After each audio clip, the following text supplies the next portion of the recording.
Welcome to another edition of Not Just Giants. I'm Matt, and I'm here to give you my instant reaction to this excruciating Giants 13-10 loss to the Jets. But first, you'll have to excuse me for a moment while I throw up warm pumpkin beer in my mouth. In a historically bad offensive performance by both teams, the Jets were a little less atrocious than the Giants in a scary 13-10 Halloween win, as the G-Men succeeded in snatching defeat from the jaws of victory.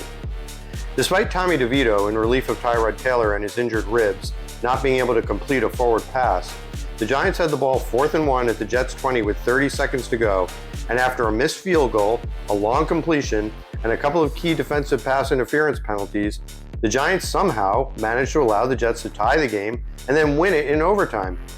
WTF! After the Giants scored their only touchdown of the day, a 5-yard read option keeper by DeVito, Coach Daboll only allowed DeVito to throw the ball 7 times. And eventually, playing not to lose, the Giants, shocker, not lost. Until the last couple of drives, the Giants defense played great, especially Kayvon Thibodeaux, who had 3 sacks, including a strip sack fumble and a sack on 4th and 10 deep in the Jets' end that 99 out of 100 times ends the game. But this time it didn't. The Giants also held Breece Hall to a meager 17 yards rushing. The Jets were terrible on offense, but got it done when it counted on their last 2 drives. On defense, Gang Green allowed a ridiculous total of 7 passing yards. That's right, 7. Not 700 or even 70, but 7.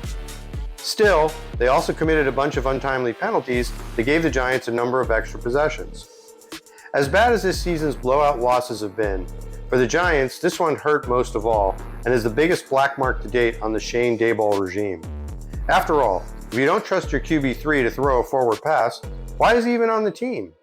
That's on Shane, and it's also on coaches Daboll and Kafka for clearly playing scared. And just when the Giants seem to be turning a corner on punt returns, with solid play all day from newly signed Gunnar Olszewski, their kicking game goes to hell in a handbasket. After missing a makeable field goal last week against Washington, which fortunately did not cause the Giants to win in that game, Graham Gano missed 2 more makeable field goals today, with the 4th quarter miss with 30 seconds left, the one that would have all but iced the game.